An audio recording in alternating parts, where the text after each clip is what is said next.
বরিশালে শিক্ষার্থীদের March for justice কর্মসূচিতে ২ দফা লাঠিচার্জ করেছে পুলিশ। এতে ৪ সাংবাদিক সহ ১০ জন আহত হয়েছেন।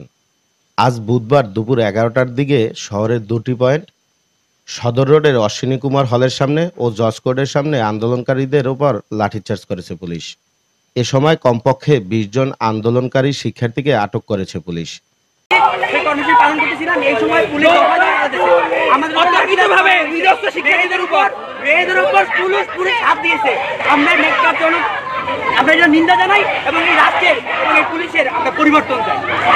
লাঠিচার্জে আহত সাংবাদিকরা হলেন দৈনিক যুগান্তরের ফটো সাংবাদিক শামীম আহমেদ, যমুনা টেলিভিশনের ফটো সাংবাদিক হৃদয় চন্দ্র শীল, এনটিভি টেলিভিশনের ফটো সাংবাদিক গোবিন্দ সাহা, অনলাইন পোর্টাল বার্তা 24-এর এসএলটি তুহিন। লাঠিচার্জের প্রতিবাদে সাংবাদিকরাও সদর রোডে কিছু সময় অবস্থান করেন। আহত সাংবাদিকরা শেরেবাংলা মেডিকেল কলেজ হাসপাতালে প্রাথমিক চিকিৎসা নেন। ঘটনাস্থলে উপস্থিত ক্ষুব্ধ সাংবাদিকরা পুলিশের নির্যাতনের ঘটনায় ব্যবস্থা না নেওয়া হলে বৃহত্তর কর্মসূচি ঘোষণা করা হবে বলে জানান।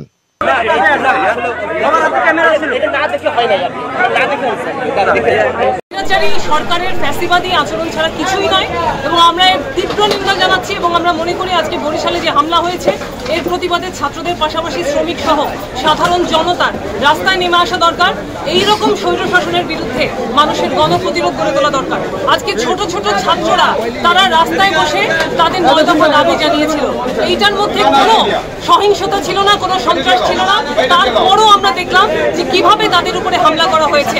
আমরা তীব্র নিন্দা জানাচ্ছি এবং অবিলম্বে এই গ্রেপ্তারকৃত ছাত্রনেতাদেরকে ছেড়ে দেওয়ার দাবি জানাচ্ছি এবং এই নিপীড়ন নির্যাতন বন্ধ করে ছাত্রদের ৯ দফা মেনে নেওয়ার দাবি জানাচ্ছি।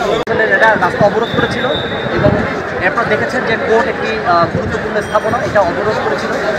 তো আমরা অবরোধ করার পরিপ্রেক্ষিতে তারা পুলিশকে হামলা করে, ইটপাটকেল নিক্ষেপ করে এবং গাড়ি ভাঙচুরের চেষ্টা করে। আপনারা দেখেন গাড়ি বন্ধ আছে।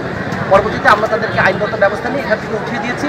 বেশ কিছু গ্রেপ্তার আছে এবং বর্তমান পরিস্থিতি সম্পূর্ণ আমাদের নিয়ে কিছু শিবিরের লোকজন ছিল, তাদেরকে আমরা আটক করতে সমর্থ হয়েছি। বেসিক্যালি শিবিরের ইন্ধনে এটা হয়েছিল।